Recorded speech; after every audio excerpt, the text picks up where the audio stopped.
guess I'm opening up. ZMT Sports back, week 17. Tom, this season would be over if it was last year, but not this year. It will be the last week of the season this week. Biggest season ever starting to this date. We are in week 17. We still got week 18 to go. Tom. And the playoffs, the yachts. Yeah, dude, we got like 6 more weeks of this stupid podcast. What are we doing? Yeah, Tom, how was your Christmas? Was it good? Did you get anything nice? It was good, yeah. It was fun. Got some good things, got some dough, got some money, which I've been betting and winning. How about you, man? Cowboys and Jets won for Christmas weekend. Can't beat that. I know. I can't wait to talk about it. 4 times this year, or maybe 3 times. No, I think 3 times. I think there was only 1 week where the Jets won with the win. Yeah, and the Cowboys lost that week. I think it was the Chiefs week. But can't beat it. Christmas time is here. Santa's gave us both a present to talk about our 2 wonderful teams on the podcast and the Giants from Snakes. We'll get into that. But yeah, Tom, let's get into our local coverage / favorite teams, and we will be back. Yes, sir. I guess I'm opening up again. ZMT Sports local coverage / favorite teams back. Well, last week I did all 3, so I wanted you to get these 2. Yeah, I appreciate it. This is again, the podcast season's almost over, and you want to just give you some credit for once. Thank you for that. Yeah, no, local favorite teams. You know what? I am going to save my team for last for once. I am going to talk about them in a positive way for once. But I want you to take the floor with your fantastic, gritty, goal line stand win. Jets against the Jaguars. Who's the better quarterback, 1v versus 2? It was Zach Wilson this week. We called it. Book it on this podcast.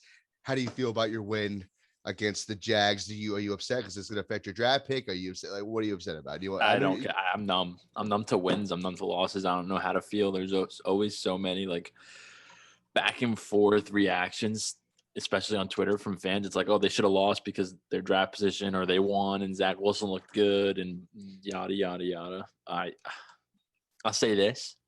The toilet bowl, we won. And I tweeted this and I stick by it. And I'm not going to talk so much about the Jaguar game. I want to talk more about the matchup this week, but I'll say this.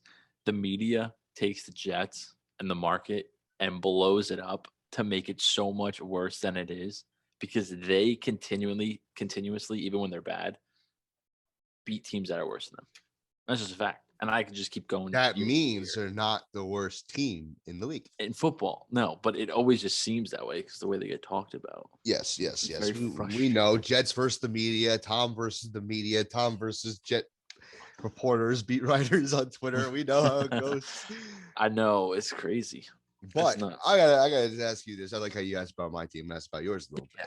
Ask. Over the last 3 weeks, I'm not pushing the pedal, but are you confident of Zach Wilson being your quarterback in the future? Because he is showing, the last 3 weeks especially, he is showing signs that he could be a good quarterback if he cleans some things up.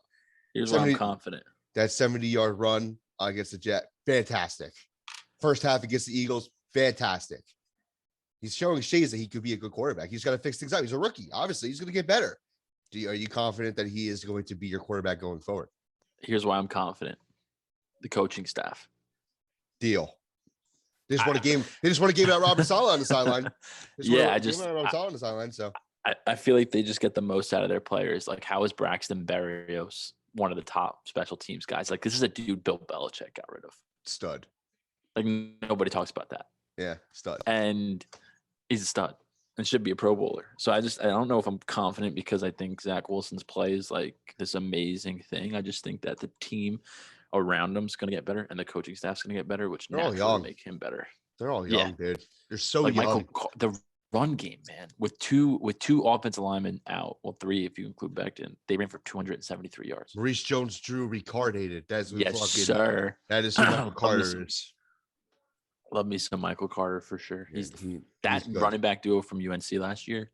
Javonte Williams and Michael Carter. Killing it. It's crazy. Usually doesn't translate both backs to the NFL. Yeah. Javonte Williams basically single-handedly took Melvin Gordon's job over in Denver, basically right now. And then Michael Carter is just a beast. Yeah, it is. lot of things to look forward to as a Jets fan, in my opinion. And why I always repeat, I know it's better to be a Jet fan in this city than a Giant fan. Yeah, right no, it's just I said to keep and the that's Cowboys just for the last. fact. We might as well just translate it to the dumpster fire. That is the New York Giants. I need to talk about the matchup though, real quick, because please take it away. We are rolling already in this opening segment, so yeah, take your time. Thank the Lord, this will be the last week in Jets history, and in my fandom, the New York Jets will play Tom fucking Brady. Are you sure about that, though? I hope so. He's still going to be here 5 years down the road when you guys play each other again every 4 years. Let me just roll some stats for you with Tom Brady against the Jets. I love the stats. He's a 93 overall passer rating. 8,649 yards, 57 touchdowns, and 15 interceptions. 29-7 against the Jets. 15-3 at home in Foxborough. 14-4 in the Meadowlands. Those are Madden numbers. Let's put it this way: the Jets' all-time leading passer is Joe Namath, 27,000 yards. He's almost got a third of that. Their next closest is Chad Pennington at 13,000 yards. There are dudes that played their entire career with the Jets who have less passing yards than Tom Brady does against the Jets in 36 games. Sickening. Dude, that is he is 1-1 in the playoffs though against us. We did get you got the 500 there, but my goodness, this dude is playing on all Madden in Madden, and he's just an all-pro player. He's going to kill us on Sunday for one last time. It's not even going to be close. Antonio Brown's going to go for like 165 yards receiving. Tom Brady's going to throw 4 touchdowns, 350 yards, and we're going to get absolutely smacked. Book it. It's not even gonna be close. And Todd Bowles, that defense is gonna be flying all over the field. I think it's gonna be a bad. It's going to be a great prop game if you're a Bucs fan. Oh yeah, there's gonna be some prop bets there for sure. Yeah, the Jets aren't gonna be able to run the ball, and I don't think Zach Wilson's ever had a game where he had to throw the ball, and it's been good. Listen, time is ticking on the season, everything like that. But at the same time, the Jets have 4 wins, 2 out of 4 wins that they. You know what's crazy? What I just realized today. What's that? They're 4-11. They're 0-5 in the division, which means they're 4-6 against everybody else. Not bad. Especially it's kind of weird to think about it. And they're also 2-2 against playoff teams. Yeah, and well, no, not really. I'm sorry, I didn't mean that. They're 4 wins. They're 4 wins. 2 of them are against playoff teams. I'm sorry. Yeah. And what's nuts is that all the other 3 teams in our division are in the playoffs right now.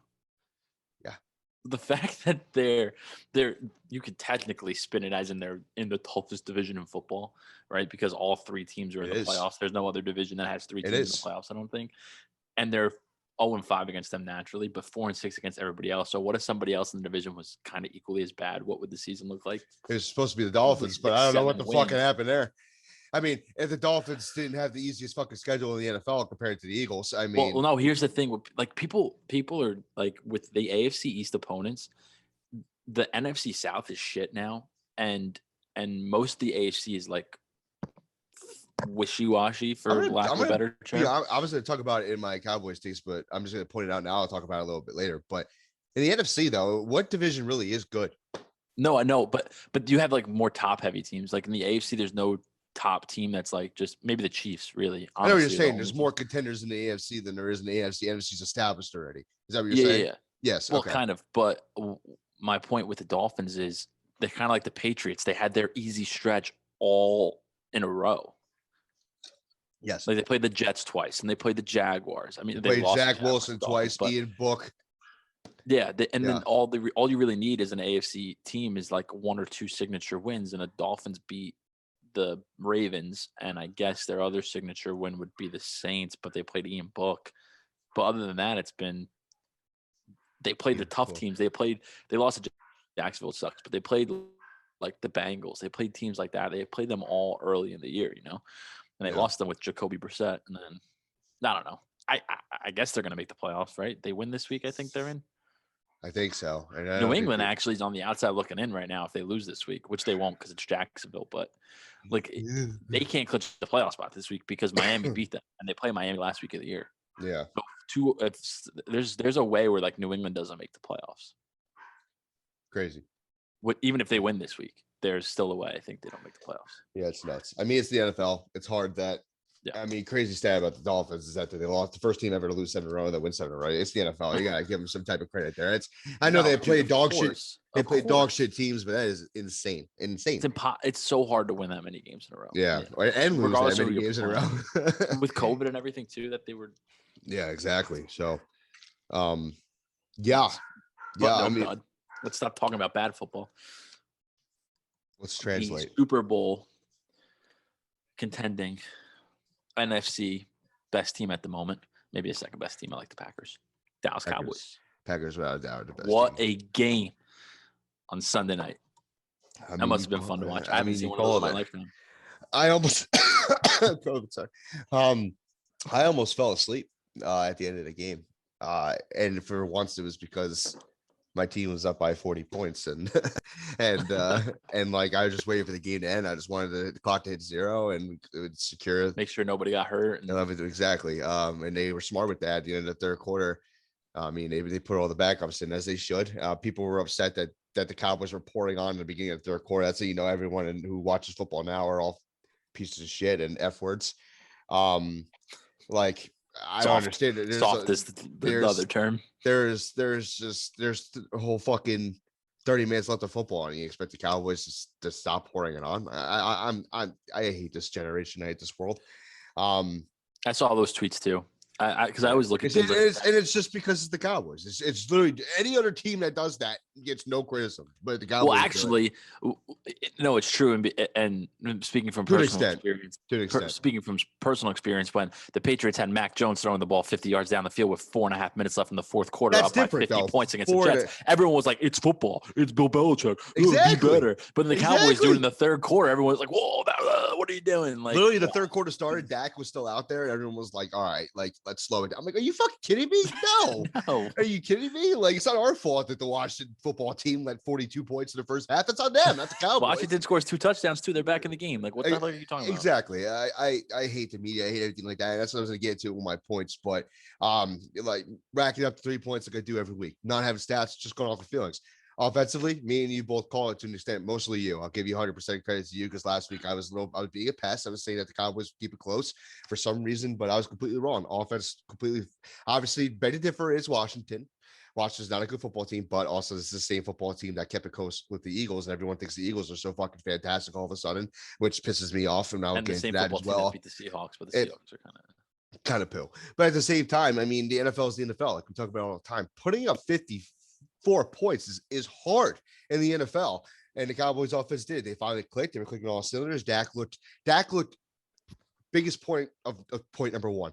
Dak looked mobile again, and it was awesome to see. I don't know if he saved it. I don't know if it was but yeah, when Dak can move with his legs, he is back. He is fantastic, and he did that. There were certain points in the game where he looked like he was getting in trouble in the pocket, and he extended the play with his legs.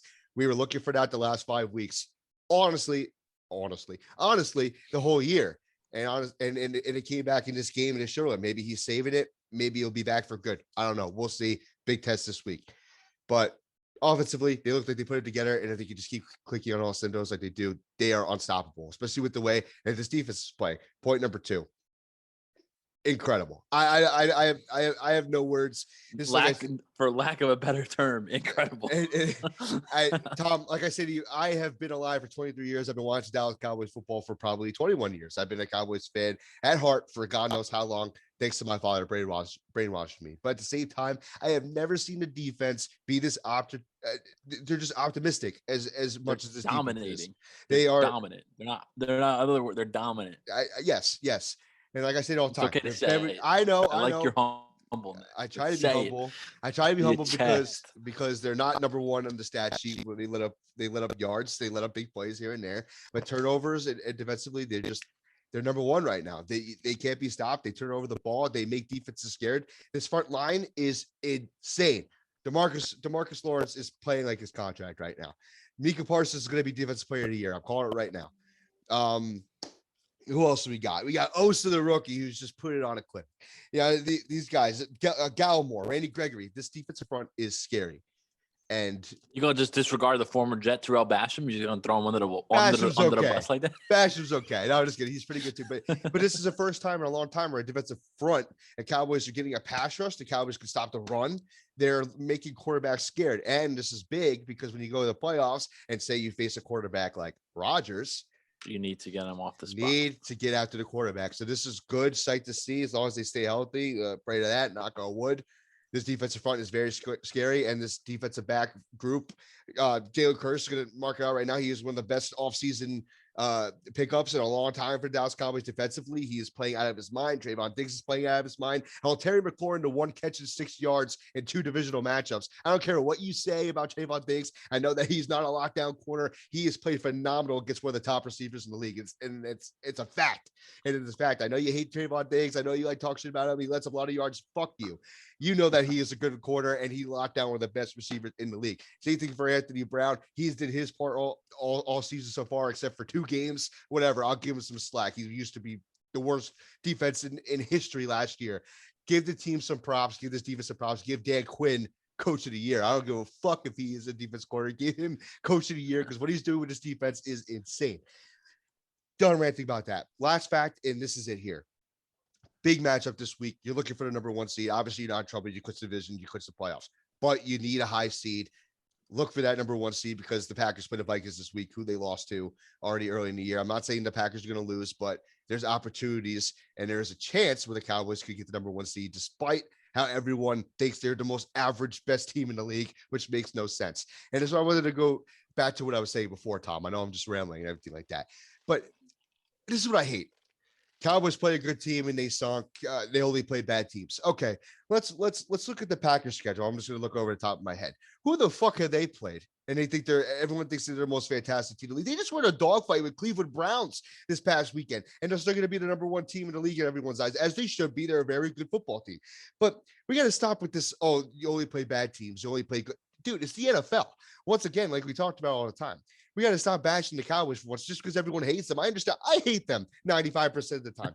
But you got to stop with the good team, bad team bullshit. Everyone thinks the Eagles are a really good playoff contender team, and they have played nobody the last 5 weeks. They played Trevor Siemian. They played Fromm. They played who is Taylor Heineke's backup, Garrett Gilbert, and everyone thinks that the Eagles are a good playoff. They were literally in a 3-3 game at halftime with the Giants last week, who threw 25 yards in the first half. And you're going to think they're a good playoff team? Fuck you. Fuck you. But you know, it's another thing. Like I said, Packers division, garbage. Bears are garbage. Vikings are very average. Lions are 2-12. Let's look at the Buccaneers division. The Saints have Ian Book. The fucking Carolina Panthers can't figure out their fucking quarterback situation. Every division in the NFC is garbage right now. Let's stop with the good team, bad team bullshit, and let's just give the Cowboys some credit because they are blowing out the teams that they should be blowing out by a significant amount, actually. And look at the other teams that are good playoff contenders. They're losing teams like the Titans when they're up 17-0 San Fran. The Eagles are 3-3 with the fucking Giants at halftime. Let's slow it down with the good team, bad team bullshit. I'm sorry for ranting, but that's all I got to say. I love it. Let's just give the Cowboys a little bit of credit. I mean, of all people, don't give the Cowboys credit. I'm a fan. I'm a true fan, and I don't give them credit because for once I want to see past the divisional round. That is me. But if you're not a Cowboys fan, and you're actually watching the game of football, this team's actually a really good fucking football team. And they're going to go far in the playoffs. I'm going to call it right now. I think they'll make it past the divisional round this year. Maybe I'm getting ahead of my horse this year, but this team deserves to go past the divisional round this year because they got the defense. And when this offense is on track, they are the most unbeatable team in the league. And it's not even close. As long as they don't beat themselves, they can beat anybody. And that is all I got to say about this Cowboys team right now. Big game this week, obviously against Arizona. If they win this game, to keep their number 1 seed hopes alive. And I just hope they stay number 2 so they can face the Eagles in the wild card round and beat the fuck out of them by 50. And I'll bet anybody that because if the Eagles get into playoffs, it's for fucking nothing. They're gonna get beaten by 50. And that's all I got to say. I just ranted for like 10 minutes. I'm sorry. I love it. I love it. And I was literally going to ask you, what's the one team you don't want to play in the playoffs? And I know your opinion already. San Francisco. I thought you said it was the Eagles. I'm losing you. Did you hear me? I was joking. No, I was joking. Oh! I thought you were serious about that.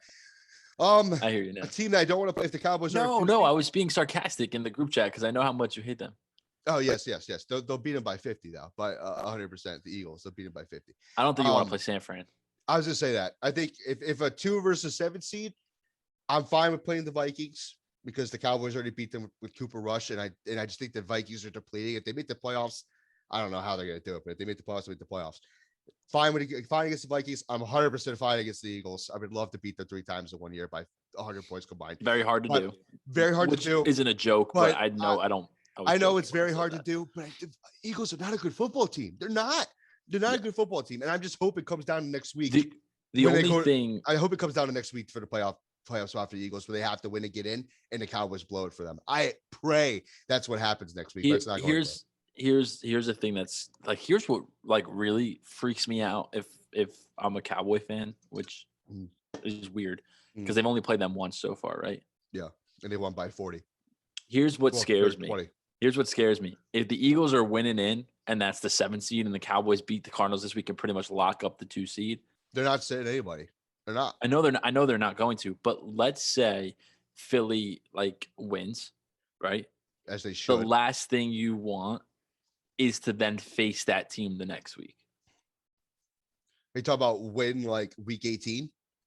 As like week 18 comes, it's Cowboys, Eagles, and Philly, right? And Eagles win. The Cowboys, right? Lock in the 2 seed, right? Even win or loss. Okay. They're locked in the 2 seed. If the Eagles win, they're the 7 seed. Yeah. The last thing you want is just to play them the next week. Why though? Because the tape, like the game is right. They're too close. It becomes almost impossible to blow them out or dominate them, in my opinion. No, not if you're the Eagles. I'm sorry. I think they're garbage. No, of course. But that's what Bengals fans said about the Jets in 2009. And the Jets went into Cincinnati, beat. Or you could talk about the Bengals this year, and that's what they said about the Ravens, and then they fucking beat the shit out of the Ravens twice this year already. No, I'm talking about the playoffs. I don't care. No, the Eagles don't belong in the playoffs. No, of course, but that's a little biased from me. They don't belong in the playoffs. How am I wrong? Well, here's the thing. Tom, look who they played the last 5 weeks. You think they belong in the playoffs? But you just made the point that let's stop with the bad schedule stuff because there's a difference between no. There's a difference between good and bad teams, and there's a difference between playing third stringers back to back weeks, and that's what the Eagles have done. You're right, but I'm just saying. I'll buy it. No. I'm saying the prospect of playing them back to back weeks is not a good one. It's not easy. I know. I'd rather not do that. If I'm a Cowboys fan, I don't care I don't care if I think the Eagles are the worst franchise in football. Yes, they are. Playing a team back-to-back weeks is not ideal. Okay. Both ways. Like I understand that. The Eagles probably don't want to play the Cowboys back-to-back weeks either. No, I wouldn't want to lose by 100 total points combined either. I'll say this though about just any of those 3 teams that the Cowboys could possibly face as a 2 seed. The Niners. Yes. No. I'm saying all 3 of them, like whether it's the Eagles, the Vikings, the Niners. The one thing that scares me is how each of those teams can dictate the game with the run game. Yes. That's the only thing. Like they can keep Dak off the field. If their run game starts going, they can keep Dak off the field. That's the only thing that scares me. Not with this defense. Well, no, but I'm just this defense, Tom. Look what the Raiders did. That's different. No, I know, but I'm just saying, like, in the games that have been close, it's been against teams that have been able to run the ball well and get play action going. But I put money on the Cowboys to win the Super Bowl, so relax. Really? I'm not trying to. Now they lost. Now they lost. This is unbelievable. I'm not trying to like be devil's advocate here. You shouldn't have told me that. You should have told me that after the divisional round when they lose again. You should have told me that. Listen, I think the Cowboys have a legit shot. I think the Cowboys have a legit shot at the number 1 seed, to be fair. I know. I hope so, too. It all depends what happens this weekend because I do not think – I mean, you think that the Packers need to win both games in order to get the number 1 seed, right? You guys have the same record. Right? As long as the Cowboys – better than you guys. They're a game better, I think. Right, but they're a game better, but the Cowboys have the conference record better, so they would get the number 1 seed if the Packers lost one and the Cowboys won both. So that's why Cowboys lose. That's why they're not going to sit anybody against the Lions week 18. You mean who are the Packers? Yeah. Yeah, unless the Cowboys lost this week and they win. That's what I'm saying. As long as exactly. So we'll see what happens. It's going to be very interesting. It should be. As always, we have to talk about the New York Shit Giants on our podcast because they're a local team. George, I know you listen to us the most and you're the Giant fan, bro. I don't care what the hell what anybody says. I would. The Giants are the worst organization in football. It's like clear day and none. They are officially the worst organization in football. Dude, I don't know what happened this weekend. I don't even want to bring up the game, but like they actually showed competitiveness. They were at 3-3.5 with a potential playoff team, a potential playoff team, but they're at 3-3.5. Defensively played amazing. Obviously, their offense stunk from the fucking first snap to the last snap, but then you get blown out by 20 points in the second half. I'm not even like, yes, that because their coach is shit. But here's why they're on a shit trajectory. This is why. In my personal shit opinion. trajectory. Yeah, trajectory is because they have no cap next year. Yeah, they have the draft picks, right, which is good. Russell but the Wilson's reason why they're coming. holding on to Daniel Jones and Joe Judge, they're basically, in my opinion, throwing in the towel for next year because what top coaching candidate is going to go to that situation, right? Yeah. Like if you're Doug Peterson, if you're Jim Caldwell, if you're one of the top coaching prospects going into next season, and you're looking at the Chicago job, you're looking at the Jaguar job, you're looking at what are some other vacancies that are going to happen? You think? I think the Vikings are going to get rid of the Vikings job. Yeah, the Giants are going to be the last one on the list. 100%. Who wants to go do that? Who wants to go coach that? That's why they're sticking with their guns. This ain't no fucking Coach Carter bullshit. You're not flipping this team around easily. I'm sorry, you're not going to flip this team around. And I love the dream of Russell Wilson. I understand where Giant fans are coming from when they say, "Oh, we can get Russ right with the draft picks we have." But I think as the weeks go on, you're seeing more and more holes on the team that you need those draft picks to fulfill.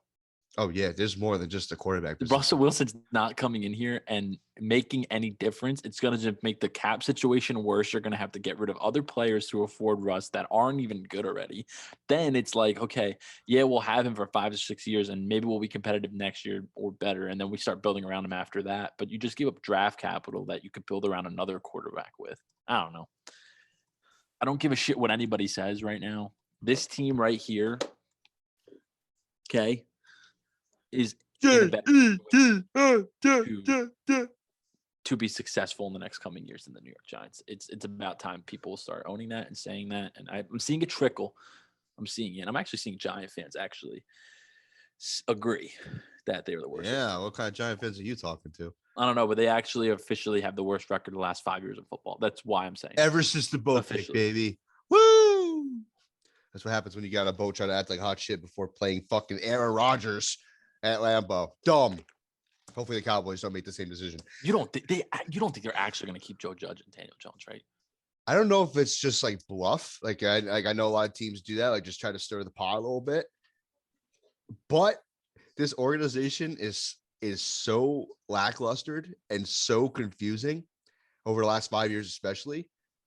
I wouldn't be shocked at all. That's a death sentence to me. I agree. Why keep them around? What are you keeping them around for? Joe Judge is bad. I don't care. Like, there's no talent. He's bad. And every second half. And here's the difference. And here's the difference here too, because we talk about coaches all the time too. Look at. I love bringing up Dan Campbell because they're 2-12. They're obviously not a good football team, but they actually don't have talent. First of all, and they want to play for him. You could see it. They try. They are one of the best teams against the spread this year. Great teams cover. We know that. Bad teams, yeah. Good teams lose football teams. They have great teams cover. Whatever that fucking bullshit statement is. They want to play for Dan Campbell. You could look in the sideline. You can't find any exclusive backroom footage of this team. You don't see these guys want to play for Joe Judge. I don't know if I could be wrong. And what's so bothersome? I'm sorry to cut you off. No, you're good. Like you said, they have talent. Yes, they do have talent. You look at the Jaguars. The Jaguars are really shit. I'm not even going to bring that. But to your point, you look at the Lions. You look at the team they share a stadium with. Those teams legitimately have zero talent or rookies that are starting to grow and become. And they want to play for their coach. And they want to play for these coaches. You have guys like Dory Jackson, James Bradbury, Leonard Williams, Blake Martinez is hurt. But on offense, you had Sterling Shepard, Saquon Barkley, Kenny Golladay for most of the year. Their offensive line is and shit. No improvement, only getting worse. Shit. And there's another thing too. I want to bring this up because this happened on Sunday and there's also teams that have talent, that have a good coach, but they just don't. I think it's more the players turning on each other more than the coach. You don't even see that in New York too. Like that just makes even more. It doesn't make any more sense to me here too. Like look at Washington on Sunday. They're fucking fighting each other on the bench. Like you didn't even like each other over Washington. But Ron Rivera is a good coach, and you want to play for Ron Rivera. But their team is just not clicking at the moment. It's not Ron Rivera. It's not the team. It's the players not liking each other. In New York, you can't see any of this. Like I don't know what the issue is. I don't know what the situation is. They just don't want to play. Like I just don't know what the situation is. I'm trying to say here is I'm looking for an excuse to try to back up the Giants and why they're playing bad and why they don't want to play for Joe Judge. I can't find one, and that just concerns me even more. You know what I'm saying? Like you can't find a reason why this team doesn't want to play good or play at all. You know what I'm saying? I don't know if that makes sense or not. You know what I'm saying? To me, it's kind of like a quick fix is starting to backfire on them. They were last year. There was this hope because they went 6-10 and they were in the last week of the year that they showed signs of improvement. But when you really think about it, where are the true young players on that team? Where is it? There are a couple that we probably don't really know about too much that like Kyle would be able to tell us more about. Like I know they have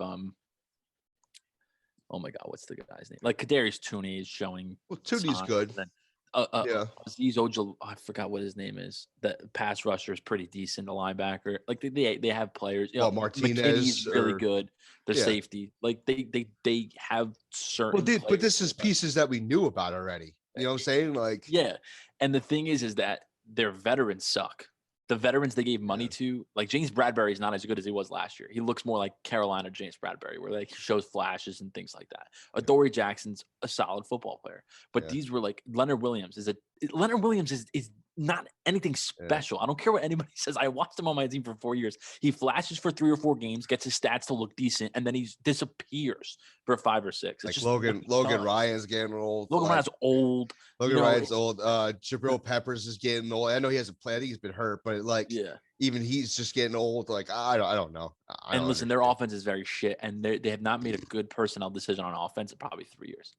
And that's what happens when you take a running back number 2 overall. That is what happens. Like that should have been a trade back or one of the quarterbacks. And I'll stick to my guns at the moment. And now listen, in hindsight, it's going to be very hard to agree with me on this.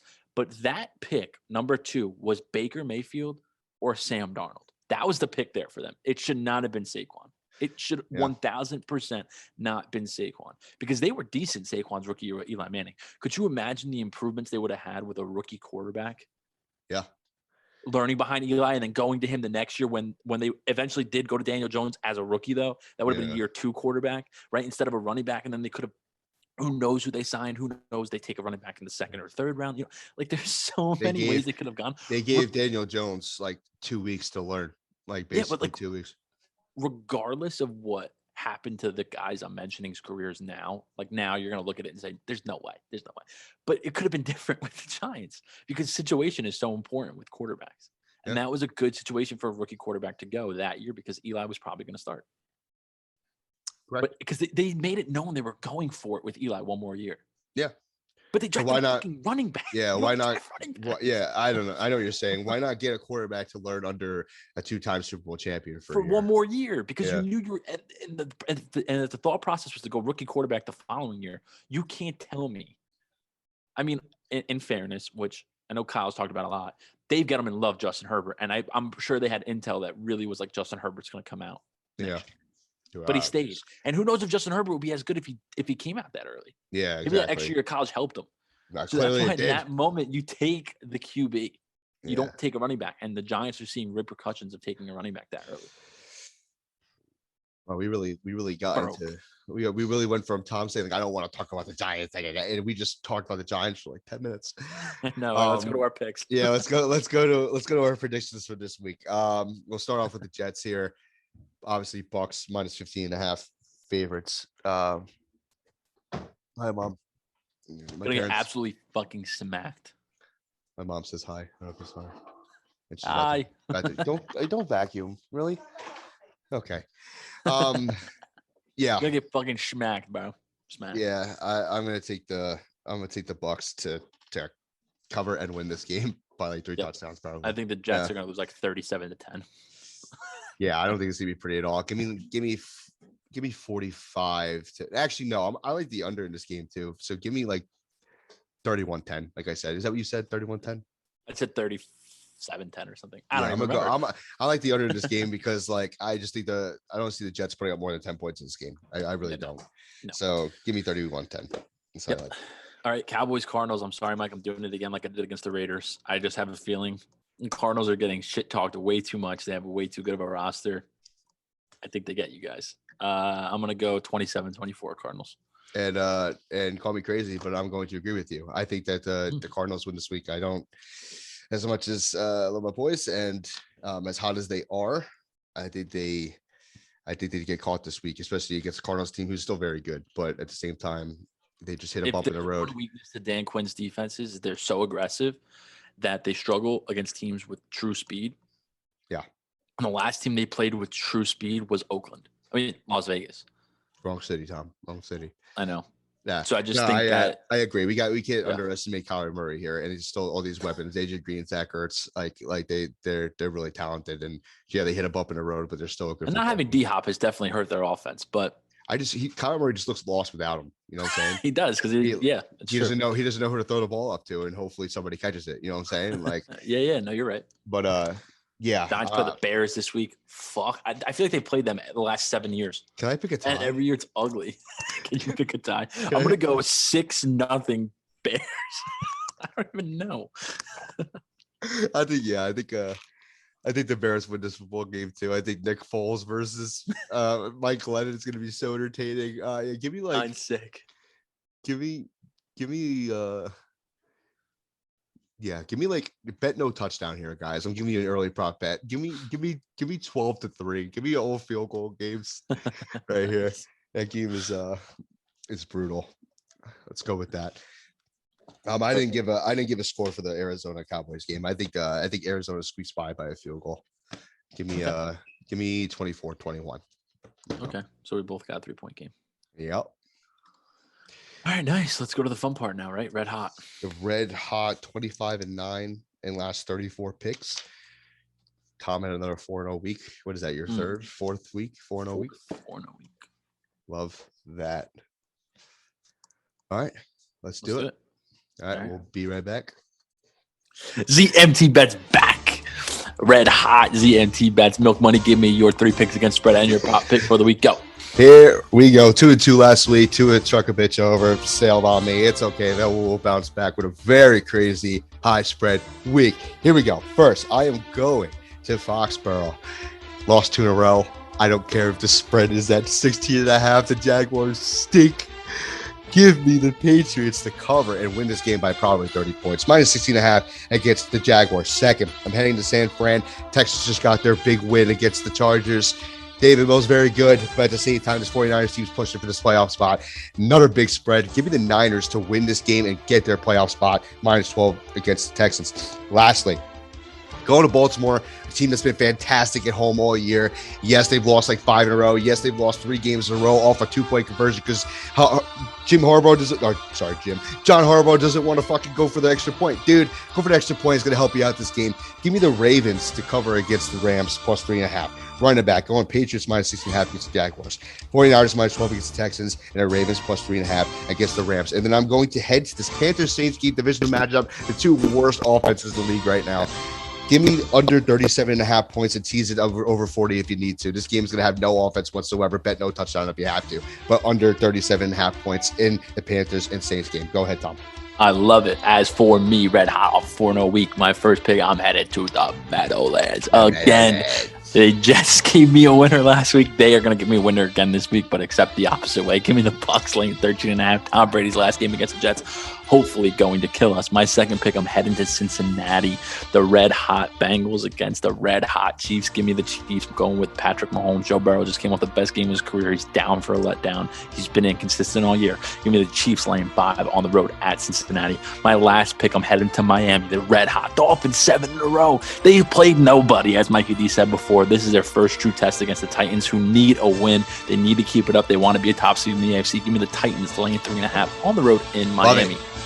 Running it back, heading to the Meadowlands. Bucks laying 13.5 on the road against the Jets. Chiefs laying 5 on the road against Cincinnati, and the Titans laying 3.5 on at home against the Dolphins. And my prop pick for the week, give me Joe Burrow, Big Dick Burrow, to throw an interception. Woo! I love it, Tom. Love it, Tom. I'm not going 4-0 this week. I'm probably going 4. I don't like these picks. I just picked a team that's lost 5 in a row to cover against a good team, and then I just picked 2 teams to win by 3 touchdowns. Yeah, I don't know what I'm doing. The Jets are going to somehow score a late touchdown when they're down like 18 points and cover 13. I'm just saying we're on to basically the last week of the season, not the last week of the season, but the last 2 weeks. Things are going to get weird. Things are going to get weird. And that's why I think our picks have a chance here. I mean, teams are fighting for their playoff lives, and I think that's why it is interesting spread. All these slates are weird. All these lines are shit. But we have to come up with some content for these people. So, like I said before, we were 25-9 the last 34 picks this week 13. I'm pretty sure we are 72-56-1. We are on fire, Tom. It's mostly you, bud. As we talk about, I think I'm 2 games under 500 after going 2-2 this week. I needed to go 4-0 to go over 500. I will get it this week, hopefully. Maybe not. Well, we'll see. I think I'm 19 or 20 games over 500. Yeah, you're just fucking killing it. I'm going to Salad Works this year. I don't know what the fuck I'm going to do. I forgot about that. Yeah, I forgot about our bet. Yeah, year, same us in the betting. give me a fucking pancake house, please, if you have any type of heart. I will. Waffle House. Waffle House, pancake house, Waffle House, same thing. Brownstone, pancake house, brick house. Yeah, Tom, you know how it goes. Follow us Follow us on sports_ZMT on Facebook, Twitter, Instagram. And he's just his ass. Dude, what the fuck, dude? You forgot the only line that we I got an email from work, and the minute you said that, so my mind was reading the email, but you were talking, and I was all over the place. Yeah, all right. Well, whatever, Tom. Like you said, we only got 2 more weeks of the regular season. Then we're heading to the playoffs. Hopefully as playoffs come along, we'll do more things for our 3 or 4 fans, maybe give out some bets. We haven't done it all year. It's been a very hard, complicated year. We're trying to make this thing work, but we're still here. We're still doing it. And Tommy, anything else to say before we log off for the day? Let's win money this week. Happy New Year, everybody, and let's get it. Happy New Year on the 2022. Maybe this will be the year the Cowboys get past the divisional round. We will get there when the time comes. But Tom, I'll see you later. Yeah, talk to you later. All right.